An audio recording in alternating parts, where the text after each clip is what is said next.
Assalamu alaikum warahmatullahi wabarakatuh. Mpenzi mtazamaji, natumai umzima buheri wa afya.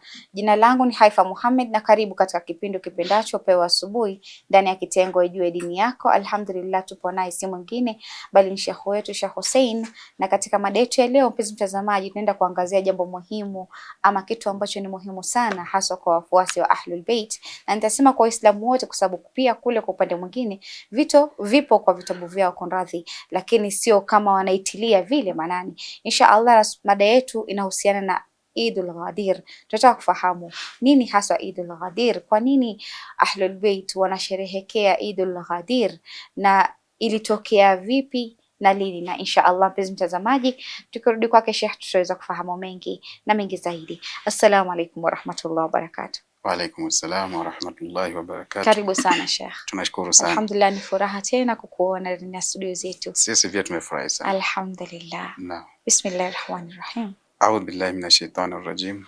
Bismillahir Rahmanir Rahim. Wa sallallahu ala sayyidina Muhammad wa ala alihi tayyibin at-tahirin. Allahumma salli ala Muhammad wa ali Muhammad. Naam, maudhui yetu ni Eidul Ghadir. Mwanzo ilitokea vipi? Na je, kuna mazingira ambayo inafaa tuyajue kabla ya kuja kwa Eidul Ghadir? Kwa sababu sisi tunajua katika dini yetu ya Kiislamu au maisha ya kawaida kwamba matukio ambayo yanatokea hayatokei kisulfa. Ndio. Yani kila kitu kikitokea lazima kuwe na sababu na kuwe na mwanzo yake. Naam. Kwa mfano, mtume kuwa mtume haikuanza tu kwamba ile siku alipokea aya ya kwanza au sura ya kwanza ndiye ameanza kuwa mtume. Naam. Aliandaliwa kutoka utoto wake, hata kabla hajazaliwa. Tunaona kwamba au tunaambiwa kwenye dini kwamba kulikuwa na maandalizi kabla hata hajazaliwa kwamba atakuwa mtume. Sasa kwa hivyo Eidul Ghadir pia ni hivyo hivyo, miongoni mwa matukio ambayo yalitokea kwenye historia ya Kiislamu ni kwamba yaliandaliwa, na kila kitu kikiandaliwa lazima kuwe na mkono ambao unaenda kinyume na yale ambao yanaandaliwa. Na mtume na Mwenyezi Mungu, kwa sababu wamesema wao, kwenye mtume amesema kwenye Qur'an kwamba inna ma waliyukumullahu wa rasuluhu walladhina amanu, ambapo tunaona kwamba Mwenyezi Mungu, tunajua kila mtu anatambua kwamba Mwenyezi Mungu ni walii wake na mtume pia ni walii wake. Sasa huyu mtu wa tatu ambaye ni walii pia wa walii wa mu'minin, vipi ataandaliwa ili awe walii? Vile vile mtume alivyoandaliwa mpaka akaja akawa mtume. Sasa tunaona kwenye ili kufahamu ili tukio la Eidul Ghadir lazima tufahamu silsila ya mambo au ya matukio pia ambayo yalitokea kabla ya Ghadir. Je, yalikuwa na mchango gani ndani ya Ghadir na yalileta muonekano upi kwa watu ambao walikuwepo wakati huo, yani maswahaba wa mtume, na pia kwa mtume mwenyewe, na sisi ambao tunasoma yale matukio ambayo yalitokea kabla ya Ghadir tunayachukulia vipi? Kwa umuhimu vipi? Je, kuna umuhimu wowote hii siku ya Ghadir mpaka iitwe Eidul Ghadir? Au ni baadhi ya siku kama siku zingine tu ambapo kwamba hakuna umuhimu wowote? Sasa sisi kitu cha kwanza tutazungumza kuhusu matukio ambayo yalikuwepo kabla ya Eidul Ghadir ambayo yalikuwa yanaandaa Eidul Ghadir na baadhi ya vitu ambavyo vilikuwa vinajitokeza ili kuhakikisha kwamba hili tukio pengine halitofanyika, au kuna baadhi ya sehemu walipeleka mbele kwamba ilikuwa ni poa lifanyike, lakini kwa sababu ya vitu ambavyo vilitokea halikufanyika sehemu ambayo ilifaa ifanyike. Ndio sababu ikachaguliwa hapa sehemu ambayo inaitwa Al-Ghadir. Kwa hivyo kabla ya kufahamu Ghadir lazima turudi nyuma. Tunajua tunaweza tukarudi nyuma mpaka mwanzo wa Kiislamu, lakini tunarudi nyuma kwenye tukio lingine la Fath Makkah, kwamba kwenye Fath Makkah mtume alikuwa anataka sasa kufungua Makkah, na kabla ya hapo kuna aya ambayo ilipewa ilishuka. Mwenyezi Mungu alishusha aya ili iweze kupewa kwa watu wa Maka. Ndio. Ipo ndani ya Suratul Baraa. Naam.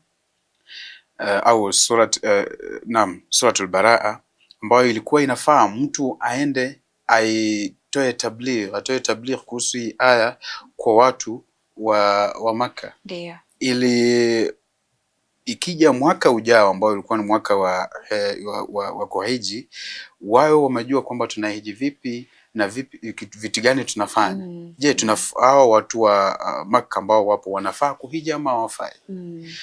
Kwa hivyo hii aya ambayo ipo kwenye Suratul Baraa iliposhuka, Mtume alimpa mmoja wa makhalifa ambaye ni Abu Bakr, kwamba aende atoe ufahamu, atoe maelezo kuhusu hija ambayo itakuwepo mwakani. Ndio. Sasa alipompa akatoka akaenda na akafika sehemu wahi kashuka kwamba la yuballigh anni illa anta au rajulun mink. Mtume akaambiwa hivyo kwamba mtu yote atoe tabligh kwa ajili ya Mwenyezi Mungu ila wewe mtume au mtu ambaye yuko karibu na wewe mtume. Sasa hapa mtu ambaye yupo karibu na mtume ipo na maana mbili. Aidha yupo karibu kwenye mahusiano ya kidamu, kwamba yupo anatokana na damu yangu, au yupo karibu ni kwamba nafsi yake ni kama nafsi yangu. Ndio, kiilmu, kila kitu, kitabia, kiahlaki. Ni kweli. Yaani hajapata vitu ambavyo vinaenda kinyume na kumwabudu Mwenyezi Mungu. Kufika perfection, hajapata hayo matatizo ambayo watu wengi wa maswahaba ambao walikuwa wakati huo walipitia hii marhala ambayo marhala ya kuabudu au kuwa kwenye sehemu ya kutoabudu Mwenyezi Mungu. Sasa hawa watu wawili ndio wanatoa tabligh kwa Mwenyezi Mungu, mtume na mtu ambaye anatokana na mtume. Sasa ilipofika hivyo, mtume akatumanisha kwamba Abubakar arudi na akampa ile aya Imam Ali. Na hapa kuna neno limetumika la yuballigh, kuna tabligh pale. Tutakuja kuona baadaye aya ya mwisho kushuka pia ilikuwa inaongea kuhusu balligh, toa tabligh, balligh ma unzila ilaik. Sasa haya maneno mawili yametumika kwenye kuonyesha kazi ya yule mtu mmoja ambaye ni Imam Ali. Kwa hivyo baada ya Fath Makkah, Uislamu ulipata vikundi viwili, au vilikuwa vikundi viwili vingi, lakini tunaweza tukaviweka katika vikundi viwili. Kikundi cha kwanza ilikuwa kwamba wale ambao wameamini kweli kwa mtume na walikuwa wachache. Kikundi cha pili kilikuwa ni wale ambao ni wanafiki. Ndio. Yaani wapo tu kwa sehemu ya mtume kwa sababu hawana namna. Kwamba mazingira yamefika mahali kwamba hatuwezi tukakuwa otherwise. Lazima tuwe tuna mtume. Sasa hawa munafikin ndio walileta shida katika dini ya Kiislamu baadaye. Na kutoka mwanzo mtume alikuwa anajaribu kuonyesha au kuandaa uongozi baada yake. Tunaona kadhia ya hadithu dar, kwamba mtume aliita watu wa nyumba yake na baadaye akatoa uongozi, akasema kwamba baadaye huyu atakuwa khalifa wangu. Sasa toka mwanzo mtume alikuwa anaandaa mazingira ya ukhalifa baada yake, kwa sababu kuna umuhimu wa kuandaa ukhalifa baada yake. Hata katika hadithul Kisai imeeleza tu kabisa. Ni kweli. Ndio.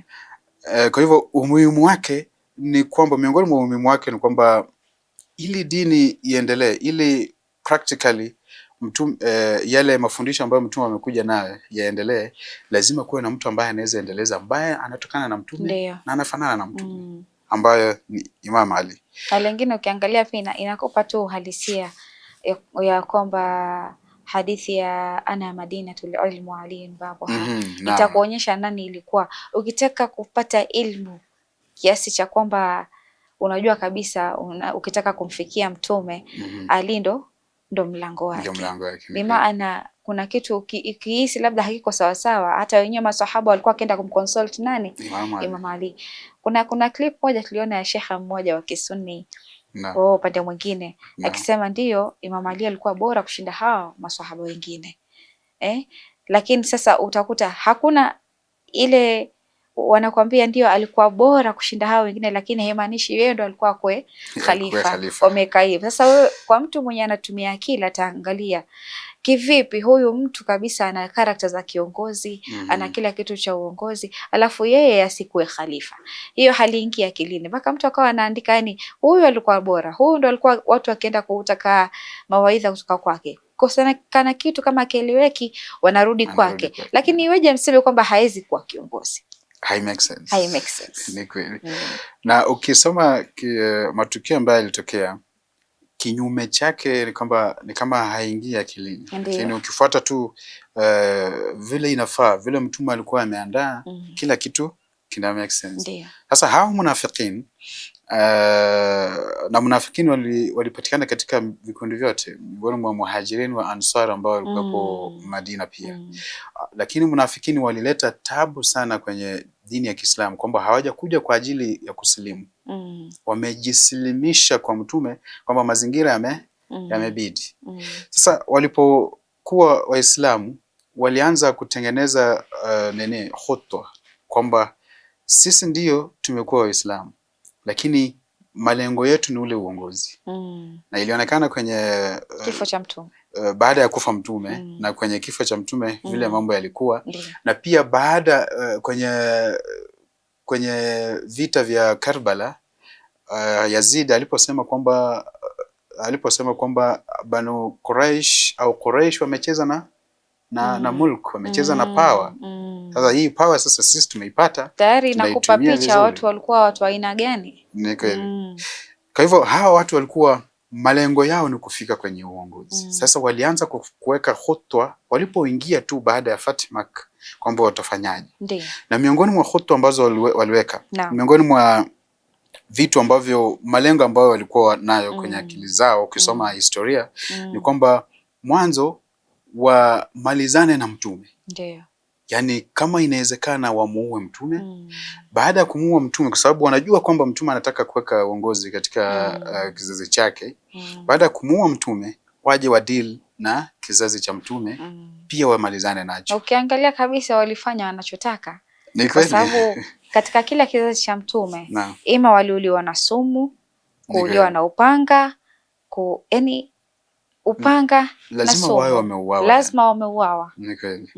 Sasa haya ndio malengo yalikuwa hii grupu nyingine ambayo imeingia kwenye Uislamu. Sasa watahakikisha kwamba vipi kwamba haya yametekelezwa. Miongoni mwa vitu ambavyo walifanya ni kuhakikisha kwamba mtume ameuawa kwanza, kwa sababu yeye ndiye anaanzisha, yeye ndiye ameleta dini. Na kama atakuwepo ina maana kwamba malengo yao hayatatimia. Sasa wamalizana na yeye ile hao ambao wamebaki itakuwa rahisi sana kudili nao. Na walitengeneza, kuna vita ambavyo vilitokea, vita vya Tabuk. Vita vya Tabuk ilikuwa ni kwamba Roman Empire ambayo ilikuwa ndio ina uongozi sana wakati huo, ilikuwa na nguvu sana. Ilitokea propaganda miongoni mwa maswahaba wa mitume kwamba Roman Empire wanataka kuattack Waislamu. Sasa kwamba mtume naye atengeneze jeshi aende kabla hawaja, kwa sababu wakija ina maana walikuwa na nguvu sana. Kweli. Sasa mtume akitengeneza jeshi na akaondoka. Alipokuwa anaondoka akajua kwamba kuna mambo ambayo yametengenezwa chini ya maji, kuna baadhi ya watu wanataka kutopple uongozi. Sasa alipoondoka akasema, na akaona kwamba ni vizuri aache mtu ambaye atasave Makkah kusipatikane na topple, yani government isipenduliwe. Sasa alipotaka kuondoka, majeshi yake ameshatengeneza, akaambia Imam Ali, wewe baki. Kubaki kwa Imam Ali ilikuwa ni kusave Madina isipenduliwe na wale munafikuna ambao wanabaki. Kwa sababu tukiangalia mazingira ambayo yalitokea wakati huo kwamba kulikuwa na watu wengi ambao hawataki kwenda vitani. Kwa nini hawataki? Sababu mtume akiondoka Madina inabaki haina mtu. Sasa akiondoka hivi hawa wana take over Madina, na akienda huko hatapata vita. Hii vita vya Tabuk havikufanyika. Akienda kule hakutakuwa na vita. Sasa akirudi wale Roman Empire watakuwa wamejitayarisha waje sasa wapigane na mtume. Sasa wamfuate mtume Madina. Sasa akifika hivi apate Madina ishapenduliwa na kuna jeshi lingine linakuja. Sasa yeye yupo katikati ya majeshi mawili na anamalizwa hivyo. Sasa hiyo ndio ilikuwa khutwa yao, kumalizwa kwa mtume, na baada ya mtume wakuja wamaliza familia yake ili uongozi urudi kwao. Na khutwa ya mtume ambaye ni kuweka uongozi baada yake haitotimia. Naam, shukran sana Sheikh. Acha tuchukue mapumziko, tukirudi tutaendelea na awamu ya pili. Shukran sana. Inshallah. Kurudi kwako mpenzi mtazamaji, natumai katika awamu ya kwanza tukiwa na Sheikh Hussein Patrova ndani ya studio zetu za Mahdi TV. Alhamdulillah, unazidi kufahamu matukio kabla ya kufikia kwa Eid al-Ghadir, ama pia dalili ambazo zilionyesha kwamba mtume, uchaguzi ambao baada yake ulikuwa ni nani, na ilikuwa ni Imam Ali alayhi salam. Na kuna matukio mengi sana katika historia yalitukia yatakuonyesha kabisa mtume alikuwa anawaambia waumini polepole kuhusiana na nani atakuwa kiongozi wenu baada yangu. Na insha Allah mpenzi mtazamaji, acha tuchukue mapumziko, tutakaporudi tutaendelea zaidi. Assalamu alaikum warahmatullahi wabarakatuh. Mpenzi mtazamaji, karibu tena katika awamu ya pili ya kipindi kipendacho Pewa Asubuhi ndani ya kitengo Ijue Dini Yako. Tunazidi kuwa na Sheikh ndani ya studio zetu anayekujuza mengi kuhusiana na masuala ya dini, haswa katika mada yetu ya leo tunayozungumzia Eid al-Ghadir, na haswa matukio kabla ya Ghadir kufika, tuweza kufahamu na kujua zaidi kwa nini watu wa Ahlul Bait wanahuisha siku muhimu kama hii. Kwa nini siku baada ya Eid mbili ya Eid al-Fitri, Eid al-Adha, basi tunakuwa na Eid al-Ghadir. Na insha Allah tukirudi kwake Sheikh tuweza kufahamu mengi na mengi zaidi. Karibu tena Sheikh. Tunashukuru sana. A'udhu billahi minash shaitani rrajim. Bismillahir rahmanir rahim. Naam, sasa munafikun ambao walikuwa wameingia kwenye dini ya Kiislamu, miongoni mwa khutwa zao ambazo zimegundulika na mtume kwamba walikuwa wanataka kutopple uongozi wa mtume. Na baada ya kujua kwamba mtume amegundua, wakatengeneza khutwa ya pili kwamba mtume anaenda sasa, akienda hivyo tunaweza tukamalizana na yeye kule njiani. Na hapo ndio ilitokea kisa au tukio la Al-Aqaba, ambapo mtume, kuna baadhi ya maswahaba walikuwa wanataka. Aqaba ni sehemu ambayo ni kama huku kuna valley na huku kuna valley. Sasa kuna kanjia kadogo tu hapa kupitia na inatosha tu mtu mmoja, yaani ukisukumwa tu kidogo wanaanguka chini. Sasa walipofika hapo wakajaribu kuja kutekeleza khutwa yao, malengo yao ambayo wamepanga. Lakini mtume pia alikuwa na baadhi ya maswahaba ambao amewaweka ili waweze kumlinda, ambao waliweza kumlinda pia na haikutokea. Sasa khutwa ya kwanza ambayo ilikuwa ni kumalizana na mtume na familia yake, wameshindwa. Na mtume akarudi Madina. Imam Ali alikuwa ameilinda Madina, haijatokea mapinduzi.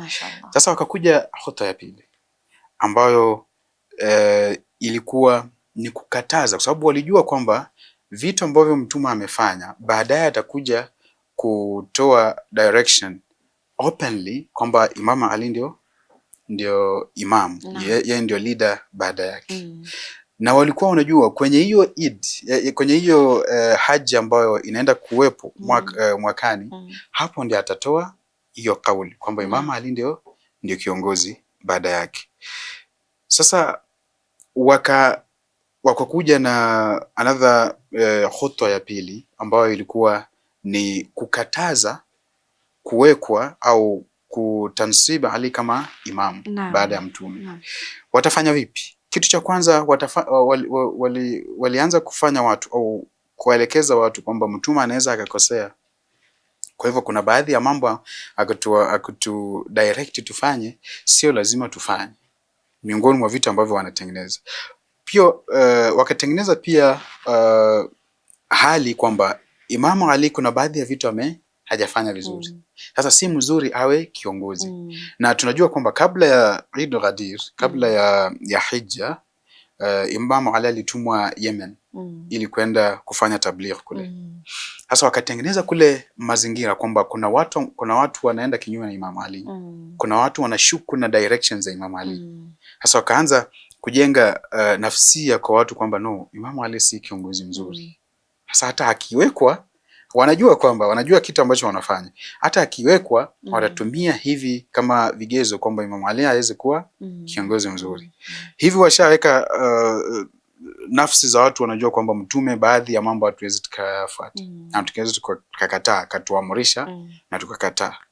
Sasa ikafika siku ya kwenda haji ambayo washatoa ilani kabla kwamba mwakani tunaenda haji na kila mtu amejua. Sasa umefika wakati wa kwenda haji na mtume akaandaa kila mtu, Waislamu wote ambao walikuwa na uwezo kwamba sisi tunaenda hija. Na Waislamu ambao walikuwa Madina, wengine ambao walikuwa sehemu zingine ambayo si Madina, Maka, wengine walikuwa pia Yemen pia, wote wakaandaliwa kwamba tunaenda haji. Walikuwa watu wengi sana, yani more than kulingana na historia inayosema zile ambazo zinatajwa like 30,000, more than 30,000, 100,000. Kwa hivyo watu wengi wakaenda haji. Na hawa watu ambao wapo na mtume, baadhi ya maswahaba wanajua kwamba kule haji ndio mtume ataongea.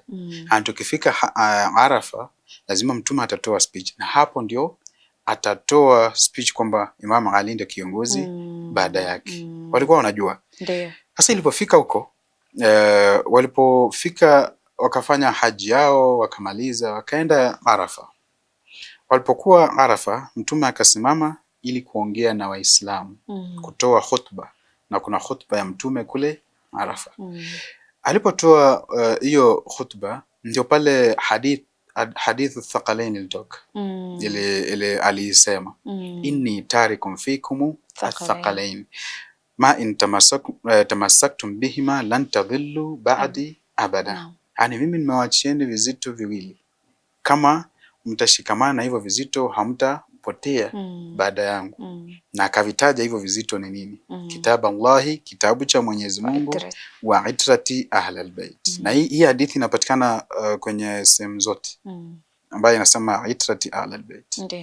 Kwa hivyo aliposema hayo, wakajua hapa ndio sasa anaenda kusema, anaenda kutoa kauli yake ya uongozi baada yake. Na walikuwa washatengeneza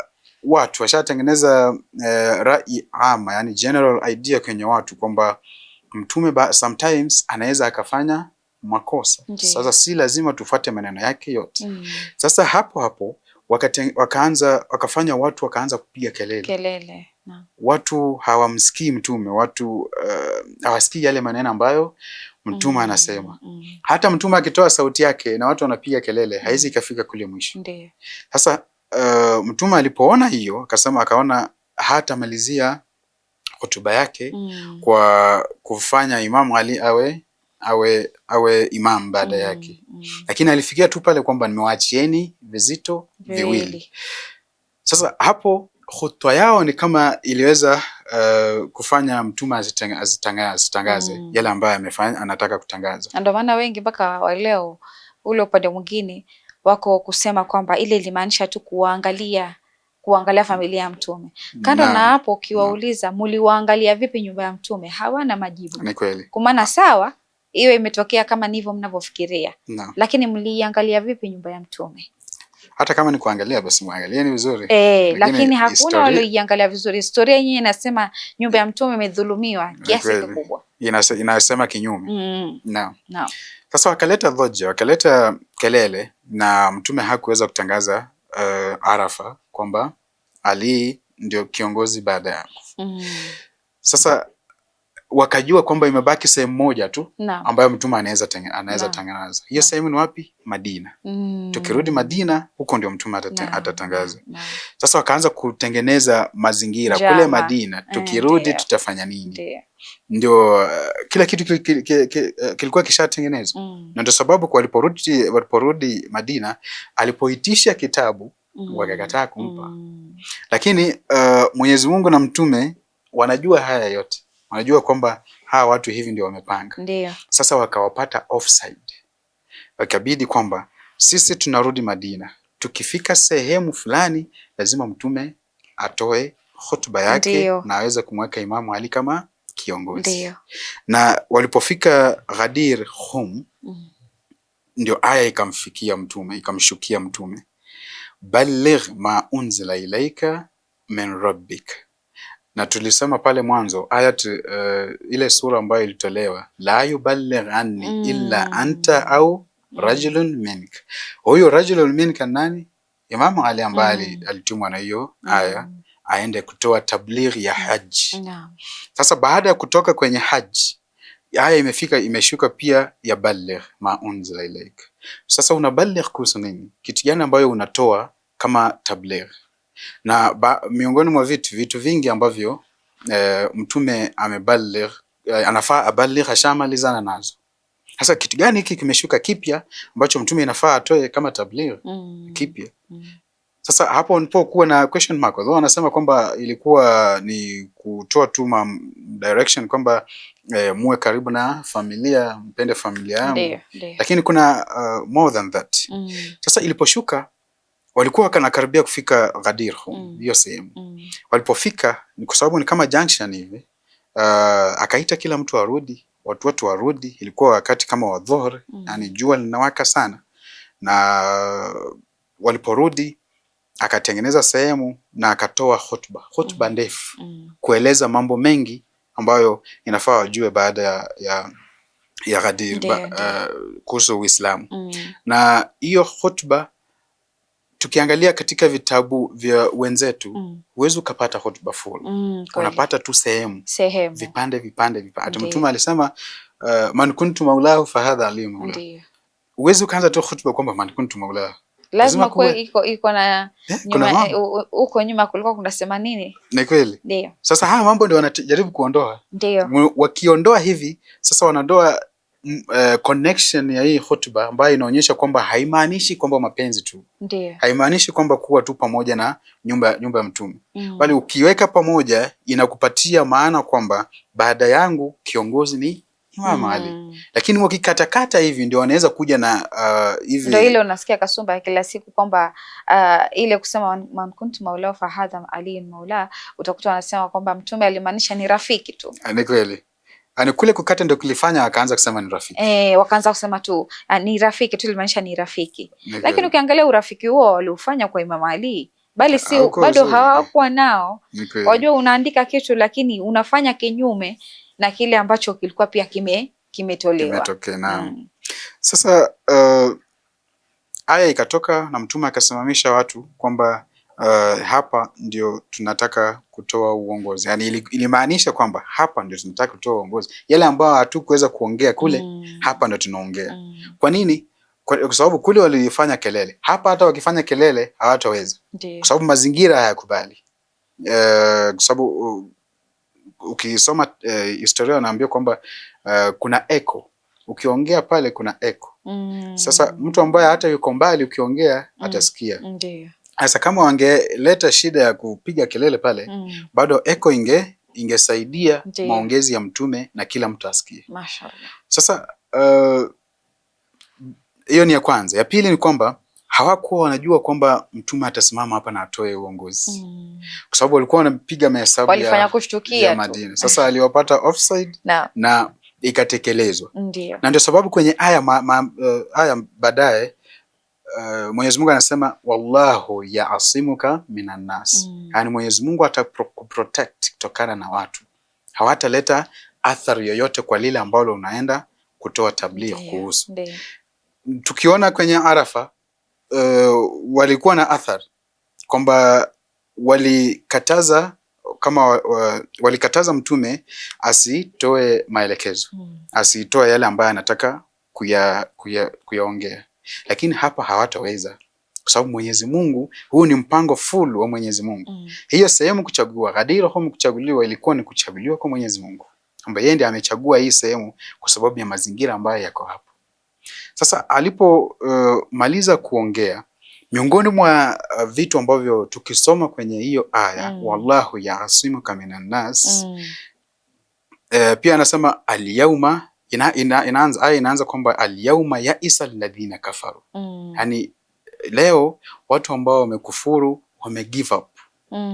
Na tukiangalia kwenye matukio ambayo yalifanyika, yani vile walikuwa wamepanga haikutokea, ikabidi tu wakuje wampe Imam Ali congratulations, wamwambie bakhin lak, yani wame give up.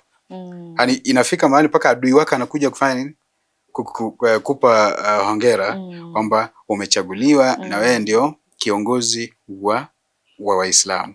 Hii ni kwa sababu Mwenyezi Mungu alikuwa anajua kwamba watakuja na vitu ambavyo si vizuri, ili wakataze au wafanye kuwekwa kwa Imam Ali kama kiongozi kusitokee.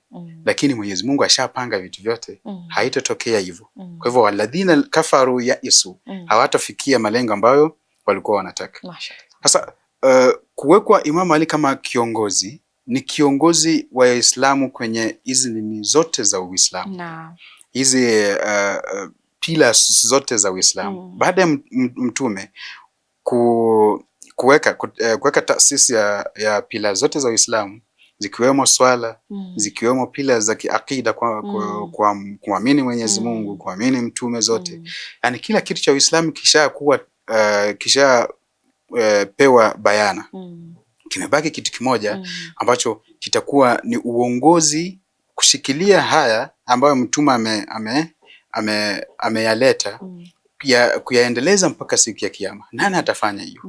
Sasa hili ni jukumu ambalo lilikuwa nafaa lipewe mtu ambaye anatokana na mtume au mtume kwa nafsi ya mtume mwenyewe ambaye ni Imam Ali. Na ndio sababu sisi tunasema kwamba Eidu Akbar, yani ni Eid kubwa, ni kwa sababu inasimamia hivi vitu vingine. Hata Eid ambazo tupo nazo katika dini ya Kiislamu, huyu ambaye anawekwa leo ndiye ambaye amesimamia hizo Eid. Kwa hivyo kutansibu kwa Imam Ali siku ya Eid al-Ghadir kulimaanisha kwamba dini sasa imekamilika. Miongozo na al-yawma akmaltu lakum dinakum, miongozo yote ambayo Mwenyezi Mungu alikuwa anataka kwa wanadamu imekamilika. Vitu vyote ambavyo kwa ajili yake alianza kutuma mtume wa kwanza mpaka wa mwisho, imekamilika hiyo siku. Ndio sababu sisi tunasema kwamba hiyo ni Eidul Akbar, na inafaa kwa sababu ni Eid tufanye ihya ya hii siku. Na siku ya kwanza, mtu wa kwanza ambaye alifanya ihya ya hii siku ni Imam Ali mwenyewe. Mashaallah, Imam Ali mwenyewe ndiye alifanya ihya ya kwanza ya Eid al-Ghadir. Mashaallah, shukran sana Sheikh.